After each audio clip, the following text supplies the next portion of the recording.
Assalamualaikum Assalamualaikum warahmatullahi warahmatullahi wabarakatuh. wabarakatuh. Kami di sini ingin mempresentasikan mengenai tugas besar satu komunikasi antar budaya.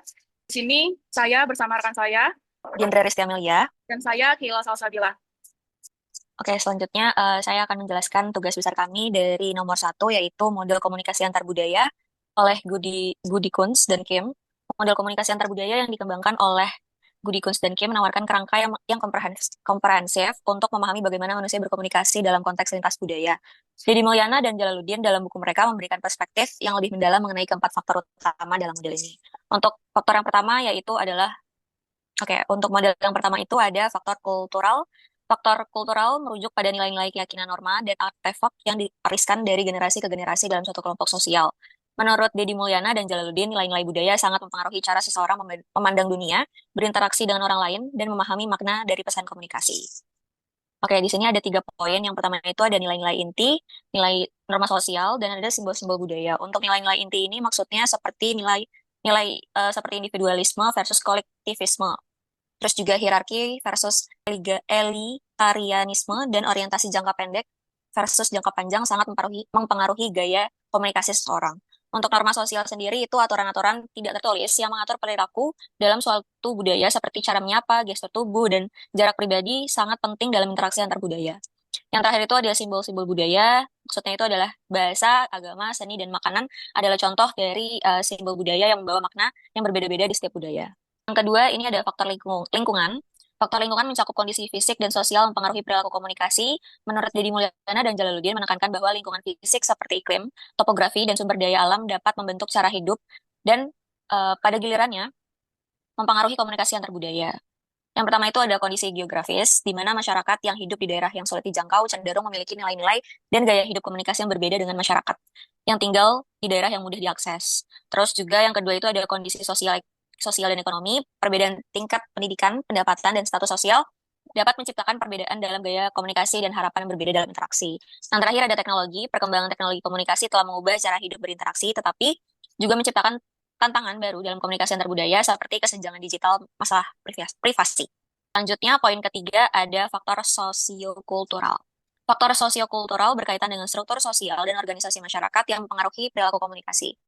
Lagi-lagi menurut Teddy Mulyana dan Jalaluddin menyoroti pentingnya struktur sosial dalam membentuk pola interaksi dan hierarki dalam komunikasi. Untuk faktor sosiokultural sendiri itu ada tiga poin juga. Yang pertama ada struktur sosial, di mana sistem kelas, sistem kekerabatan, dan organisasi politik sangat mempengaruhi cara orang berinteraksi dan berkomunikasi. Poin kedua itu ada institusi sosial, di mana keluarga, sekolah, agama, dan media massa memainkan peran penting dalam mensosialisasikan nilai-nilai budaya dan membentuk identitas individu. Yang terakhir ada kelompok referensi, kelompok sosial yang menjadi acuan seseorang dalam berperilaku, seperti teman sebaya, kelompok profesi, atau komunitas online dapat mempengaruhi gaya komunikasi seseorang. Selanjutnya ada faktor psikokultural. Faktor ini berkaitan dengan proses mental dan psikologis yang mempengaruhi komunikasi antar budaya. Menurut Deddy Mulyana dan Jalaluddin, menekankan pentingnya memahami proses persepsi, attitude, dan motivasi dalam berkomunikasi antar budaya. Untuk faktor psikokultural, juga ada tiga poin, yaitu pertama persepsi, yaitu cara seseorang menginterpretasikan informasi yang diterima sangat dipengaruhi oleh latar belakang budaya dan pengalaman pribadi.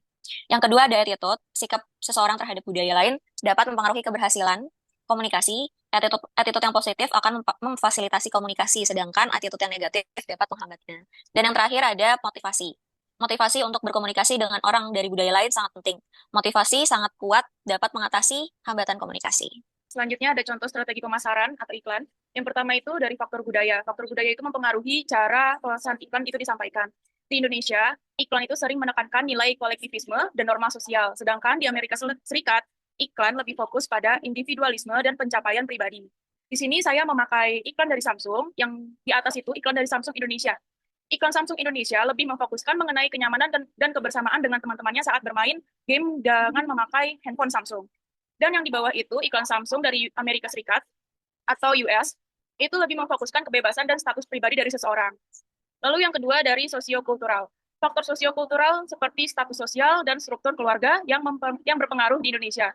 Dan hal itu menjadi pusat keputusan pembelian sehingga iklan yang menargetkan keluarga akan lebih efektif. Sedangkan di Amerika, keputusan pembelian lebih sering diambil secara individu berdasarkan referensi pribadi. Iklan yang digunakan yaitu mobil Toyota, yang di atas itu iklan Toyota Indonesia, lebih memfokuskan kenyamanan saat berkendara bersama keluarga dan kenyamanan mobil tersebut. Sedangkan yang di bawah itu iklan Toyota Amerika Serikat, lebih memfokuskan kenyamanan secara individu dan kecepatan mesin mobil tersebut. Selanjutnya dari faktor psikokultural. Faktor psikokultural itu seperti sikap terhadap individualisme atau kolektivisme mempengaruhi respon terhadap pesan pemasaran atau iklannya. Di Amerika, itu lebih cenderung responsif terhadap iklan yang menyoroti keunikan individu. Sedangkan kalau di Indonesia, merespon lebih baik terhadap pesan yang mencerminkan nilai-nilai komunitas dan juga tradisi. Di sini menggunakan iklan Coca-Cola. Iklan yang di atas itu iklan Coca-Cola Indonesia yang memfokuskan kepada kenyamanan kebersamaan dan juga tradisi, yaitu Ramadan. Yang ke bawah itu adalah iklan Coca-Cola dari Amerika Serikat. Iklan tersebut memfokuskan keunikan dari influencer, yaitu Gigi Hadid, dengan judul A Recipe for Magic by Gigi Hadid. Lalu di sini dari faktor lingkungan, yang diambil dari fisik dan teknologi mempengaruhi media atau platform iklan yang digunakan. Di Amerika, penggunaan media digital sangat penting, sehingga iklan melalui platform media online itu menjadi lebih dominan di sana. Sedangkan di Indonesia, platform yang iklannya itu dari online kurang kurang menarik dan kurang dilihat oleh warga Indonesia dan lebih sering dilihat melalui iklan di televisi. Iklan yang diambil yaitu iklan dari produk Huawei, yang di atas itu Huawei Indonesia yang lebih sering ditayangkan di televisi, yang mengusungkan tema kekeluargaan dan kegigihan dalam bekerja.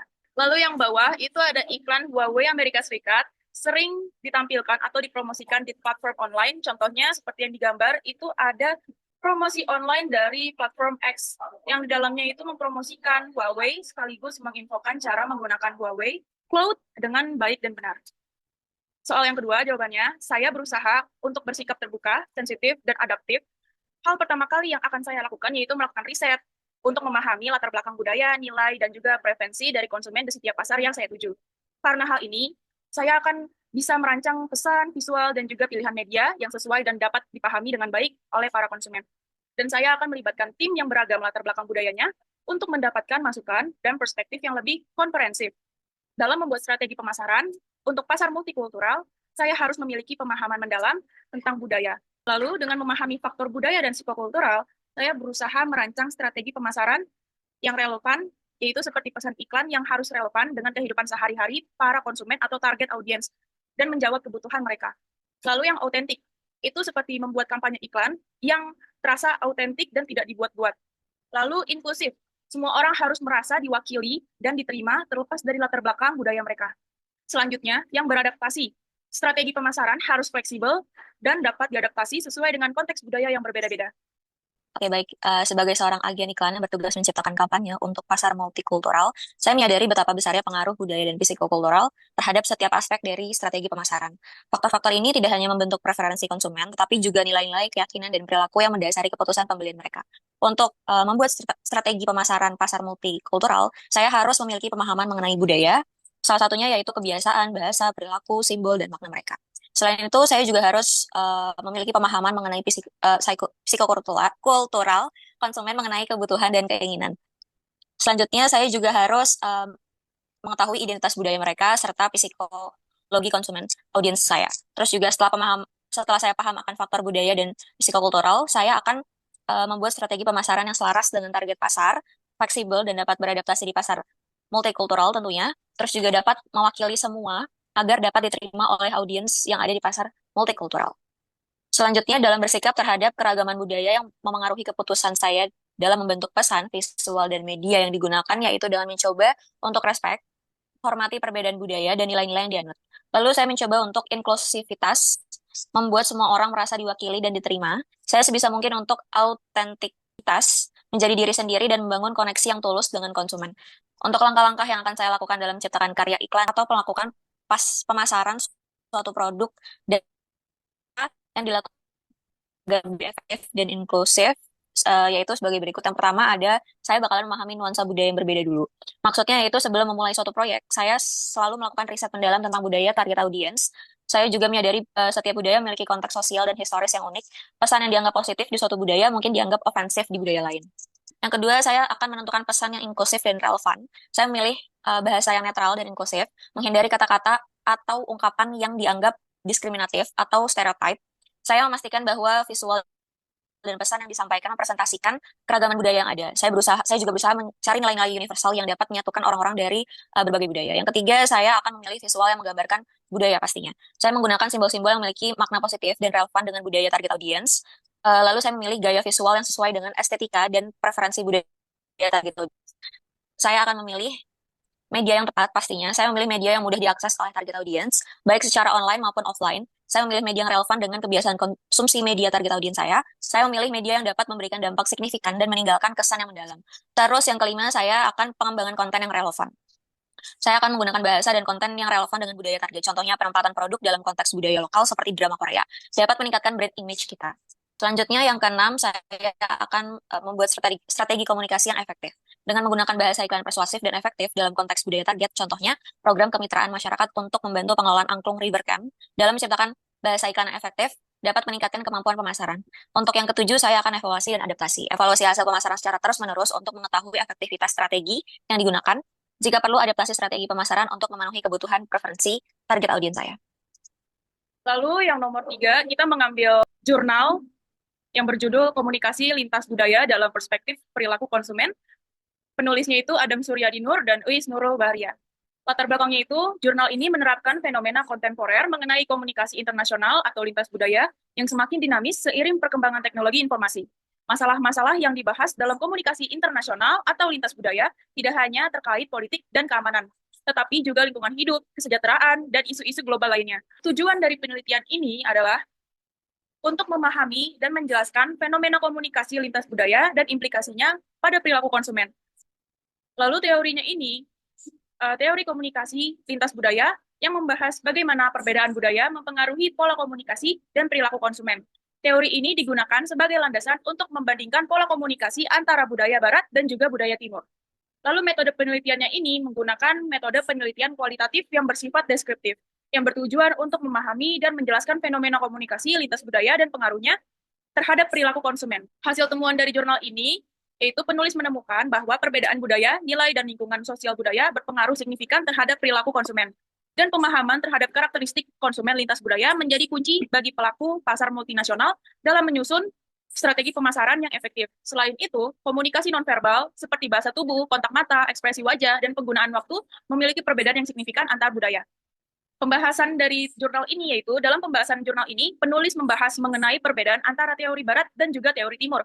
Teori komunikasi barat lebih menekankan individu, sedangkan teori komunikasi timur lebih menekankan nilai-nilai kolektif.